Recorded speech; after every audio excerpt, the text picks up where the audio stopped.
హరే కృష్ణ అందరికీ నమస్తే. భగవద్గీత చాప్టర్ 14 గుణత్రయ విభాగ యోగం. ఇందులో మొత్తం 27 శ్లోకాలు ఉంటాయి. ముందుగా భగవద్గీతలోని 18 చాప్టర్స్లో నాకు పర్సనల్గా బాగా ఇష్టమైన చాప్టర్ ఇది. ఎందుకంటే ఈ చాప్టర్ కరెక్ట్గా అర్థం చేసుకున్న వాడికి మనల్ని మనం ఎలా మోటివేట్ చేసుకోవాలి, మన లైఫ్ని ఎలా కంట్రోల్ చేసుకోవాలనేది ఈ చాప్టర్ చాలా బ్యూటిఫుల్గా ఎక్స్ప్లెయిన్ చేసింది. మీకు చాలా సింపుల్ ఎగ్జాంపుల్స్తో ఈ చాప్టర్ని అర్థమయ్యేలా ఎక్స్ప్లెయిన్ చేయడానికి ట్రై చేస్తాను నేను. So let's get into the chapter. గుణత్రయ విభాగం. గుణ అంటే మనలో ఉన్న క్వాలిటీస్, త్రయ అంటే మూడు. పుట్టిన ప్రతి జీవుడికి, వాడు అడక తినేవాడైనా, అదాని అంబానీ లాంటి రిచ్ పీపుల్ అయినా, ఎవరికైనా ఈ మూడు గుణాలే ఉంటాయి ప్రతి జీవుడికి. అవి ఏంటివంటే సత్వ, రజ, తమో గుణాలు అనమాట. సత్వ అంటే మంచితనం, రజో అంటే బాగా డిజైర్స్, బాగా ప్యాషనేటెడ్, యాక్టివ్గా ఉండే వ్యక్తిని రజోగుణం అని అనవచ్చు. తమో గుణం అంటే బాగా లేజీ, డల్గా, మొద్దుగా ఉండే వాళ్ళని తమో గుణం. దీని గురించి చాలా ఎక్సలెంట్గా ఎక్స్ప్లెయిన్ చేసిండు. Let's get into the chapter. ముందుగా మనం ఏదైనా గుడికి వెళ్ళినప్పుడు డైరెక్ట్ భగవంతుడి దగ్గరికి వెళ్తామా దర్శనానికి, లేకుంటే చుట్టూ ప్రదక్షిణాలు చేసి వెళ్తామా? ప్రదక్షిణాలు చేస్తాం కదా. ఎన్నిసార్లు చేస్తాం? మినిమం 3 సార్లు చేయాలి. ఎందుకోసం చేయాలి అంటే, ఫస్ట్ ప్రదక్షిణ చేసినప్పుడు మనలో ఉన్న బద్ధకం, లేజీనెస్, మన ఉన్న చెడు ఆలోచనలు ఉంటాయి చూసినా, ఈర్ష్య, ద్వేషం, కామ, క్రోధాలు లాంటివి అవన్నీ వదిలేయాలన్నమాట. రెండో ప్రదక్షిణ చేసినప్పుడు మనలో ఉన్న యాటిట్యూడ్, పొగరు ఉంటుంది చూసినా, పేరు, ప్రతిష్ట, కీర్తి, సంపాదన, ఆస్తి, ఐశ్వర్యం, నా కాడ అది ఉంది, నేను అంత గొప్పని, నేను ఎమ్మెల్యే, నేను రెడ్డి, ఇట్లాంటి ఫీలింగ్స్ ఉంటాయి, అట్లాంటివన్నీ వదిలేయాలన్నమాట. మూడో ప్రదక్షిణ చేసినప్పుడు మనం చెప్పుకుంటాం కదా, నాకు దయాగుణం ఉంది, నాకు జాలిగుణం ఉంది, నేను గుడికి ధర్మకర్తని, నేను నిజమైన భక్తుణ్ణి, నేను మంచోన్ని, ఇలాంటి ఫీలింగ్స్ ఏమైనా ఉంటే అలాంటిది కూడా వదిలేయాలంట. నిశ్చలమైన భక్తితో ప్యూర్ డివోటీగా గర్భగుడిలోకి వెళ్ళి భగవంతుని దర్శనం చేసుకోవాలి. దానికోసం మనం ప్రదక్షిణ చేయాలి. ఈ మొదటి ప్రదక్షిణలో మనలో ఉన్న తమో గుణాన్ని వదిలేయాలి. రెండో ప్రదక్షిణలో మనలో ఉన్న రజోగుణాన్ని వదిలేయాలి. మూడో ప్రదక్షిణలో మనలో ఉన్న సత్వగుణాన్ని వదిలేయాలని చెప్తున్నాను అనమాట. ఇంకొకటి, రామకృష్ణ పరమహంస ఈ సత్వ, రజ, తమో గుణాల గురించి ఒక మంచి స్టోరీ చెప్పిండు. ఆ స్టోరీ వల్ల మీకు ఈ చాప్టర్ మొత్తం అర్థమైపోతుంది. అదేంటంటే, ఒక అడవిలో 3 దొంగలు ఉన్నారనమాట. బాటసారి వెళ్తుంటే ఆ అడవి గుండా అతన్ని కిడ్నాప్ చేసి అతని దగ్గర ఉన్న బంగారం, పర్సు, డబ్బులు, వాచ్, ఫోన్ అన్నీ లాక్కొని ఈ విధంగా డిస్కస్ చేస్తారు.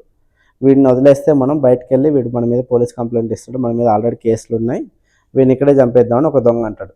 ఇంకో రెండో దొంగ ఉండి, వద్దొద్దు, వాడిని చంపితే మళ్ళీ పెద్ద ప్రాబ్లం అయింది, వీడిని కాళ్ళు చేతులు కట్టేసి ఇక్కడే అడవిలో వదిలేద్దాం, వీడికి అదృష్టం బాగుంటే విడిపించుకొని పోతాడు, లేకుంటే వాడు చేస్తాడు, మనకు సంబంధం లేదు. మూడోవాడు ఏం సపోర్ట్ చేయరు. ముగ్గురు వెళ్తారు, వాళ్ళు దొంగతనం చేసిందంతా పంచుకుంటారు. కాసేపటి తర్వాత ఆ మూడోవాడు వెనక్కి వస్తాడు.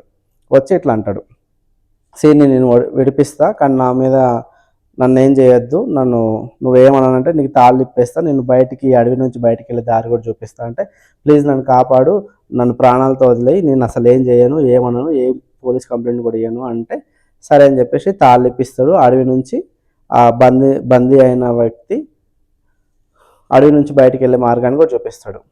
సో అతను జర మంచి దొంగ అని ఫీల్ అయ్యి, చాలా థ్యాంక్ యూ, మీరు ఒకసారి మా ఇంటికి రండి, చాయ్ కాఫీ తాగేలాగంటే, నేను రాలేను, ఎందుకంటే మా మీద ఆల్రెడీ కేసులు ఉన్నాయి, మేము బయట తిరిగితే పోలీసు వాళ్ళు పట్టుకుంటారు, అందుకే మేము ఇక్కడే అడవిలో తిరుగుతున్నాం అని చెప్తుంటాడు.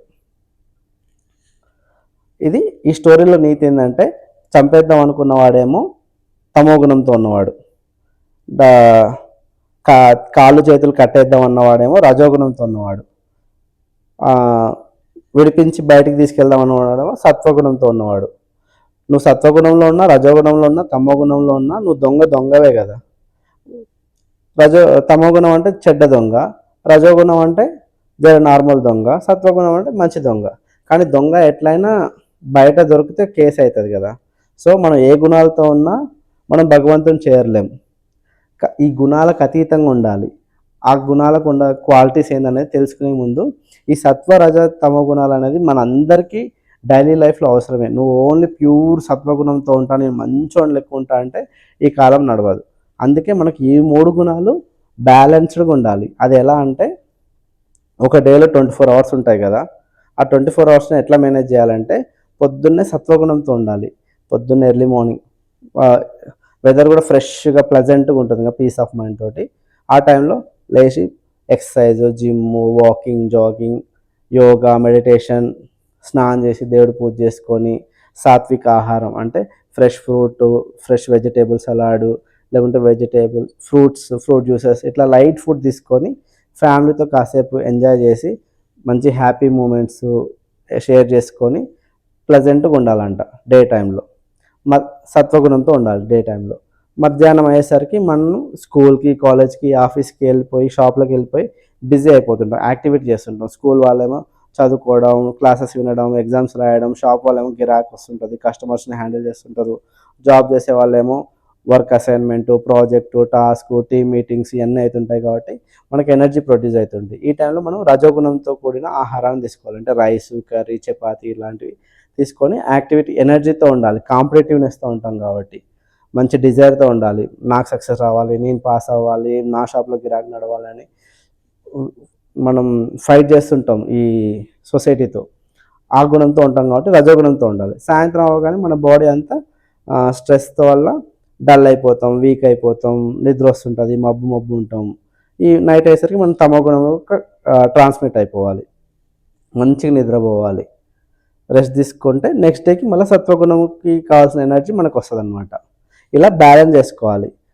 అండ్ ఎట్లా అడ్జస్ట్ చేసుకోవాలంటే నువ్వు ఒకవేళ మనిషి అన్నవాడు 6 to 8 hours పడుకోవాలి. అలా కాకుండా నేను 14 గంటలు 16 గంటలు పడుకున్నావు అనుకో, నీకు నువ్వే రియలైజ్ అవ్వాలి, అమ్మో నాలో లేజినెస్ పెరిగిపోతుంది, నాలో తమోగుణం ఎక్కువైపోతుంది, నేను లేచి వంట చేసుకోవాలి, లేచి చదువుకోవాలి, లేచి షాప్ తీయాలి అనేది నీకు నువ్వు డిసైడ్ అయ్యి నువ్వు తమోగుణం నుంచి రజోగుణంలోకి కన్వర్ట్ అవ్వాలి. ఒకవేళ నువ్వు రజోగుణంలో ఎక్కువసేపు ఉన్నావు అనుకో, 15 hours 16 hours అసలు తిండి తినకుండా ఒకటే ప్రాజెక్ట్ మీద ఒకటే చదువుకుంటూ కూర్చుంటే మమ్మీ పిలిచిన చిరాకు పడుతుంటావు. నేను రాను, అవతల బొమ్మ నాకు చాలా పని ఉందని చిరాకు పడుతుంది చూసినా. అప్పుడు నీకు నువ్వు డిసైడ్ అవ్వాలి, అమ్మో నాలో రజోగుణం పెరిగిపోయింది, నాకు కోపం వస్తుంది, నేను అసలు నా హెల్త్ గురించి పట్టించుకోవట్లేదు, నేను తినట్లేదు, దీనివల్ల సమస్యలు వస్తాయి అని నీకు నువ్వే సత్వగుణంలోకి వెళ్ళి పీస్ ఆఫ్ మైండ్ తోటి హ్యాపీగా కాసేపు ఎంటర్టైన్ అవ్వు, ఫ్యామిలీతో గడపాలి. అట్లా మన సత్వగుణాన్ని కన్వర్ట్ అవ్వాలి. అట్లా స్టేజ్ బై స్టేజ్ మనల్ని మనం మార్చుకోవాలని చెప్తున్నాను అనమాట ఈ చాప్టర్ మొత్తంలో. ఈ మూడిట్లో ఏది బెటర్ అంటే సత్వగుణం మంచిది. ఎందుకంటే అందులో మంచి హ్యాబిట్స్ ఉంటాయి, పీస్ ఆఫ్ మైండ్తో ఉంటాం, ప్యూరిటీతో ఉంటాం, భక్తితో ఉంటాం, ప్రేమతో ఉంటాం. కాబట్టి ఈ రజోగుణంతో మనకు కాంపిటేటివ్నెస్ ఎక్కువ ఉంటుంది, కోపం ఎక్కువ వస్తుంటుంది. తమోగుణంతో బాగా బద్ధకస్తులే ఉంటాం, లేజీతో ఉంటాం. సో ఈ ముగ్గురు దొంగల్లో ఏ దొంగ మంచోడు అంటే కట్లిప్పి బయటికి దారి చూపిన దొంగ మంచోడు. కానీ ఈ గుణంతో ఉన్నా మనం భగవంతుని చేరలేం కదా. అందుకే ఈ 3 గుణాలకు అతీతంగా ఉండాలి.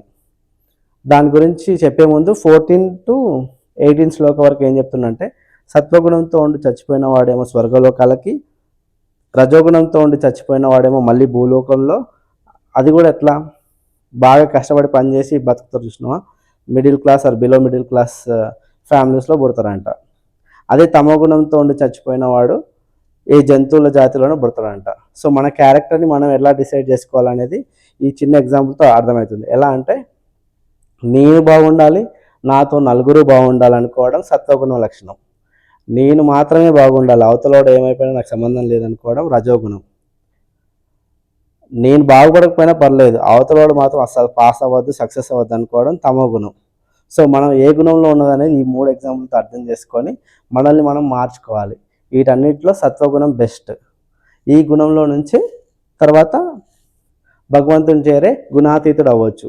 దానికి ఉండాల్సిన క్వాలిటీస్ 24-25 శ్లోకంలో చాలా బెస్ట్ వేలో ఎక్స్ప్లెయిన్ చేసిండు. దాని తెలుగు ట్రాన్స్లేషన్ ఏముందంటే, సుఖ దుఃఖాలలో ఒకే రీతిగా ఉండేవాడు, ఆత్మభావన ఎందే స్థితమై ఉండేవాడు, మట్టిని రాయిని బంగారు ముద్దని ఒకేలాగా చూసేవాడు, అనుకూల లేదా ప్రతికూల పరిస్థితుల్లో ఒకేలాగా ఉండేవాడు, గౌరవాన్ని అవమానాన్ని ఒకే రీతిగా తీసుకునేవాడు, శత్రువుని మిత్రువుని ఒకేలాగా చూసేవాడు, అన్ని యత్నములను విడిచిపెట్టినవాడు, వీడు త్రిగుణములకు అతీతుడు. అంటే ఇలాంటి నేచర్. అంటే వాడికి ఎనిమి అయినా ఫ్రెండ్ అయినా ఎనిమి అయినా ఒకేలాగా ట్రీట్ చేస్తాడు. వాడు బంగారం చూసినా రాయని చూసినా ఒకేలా కన్సిడర్ చేస్తాడు. వాడికి పెద్ద ఫరకే ఉండదు. అసలు దేని మీద మోజు ఉండదు, దేని మీద బాధ ఉండడు.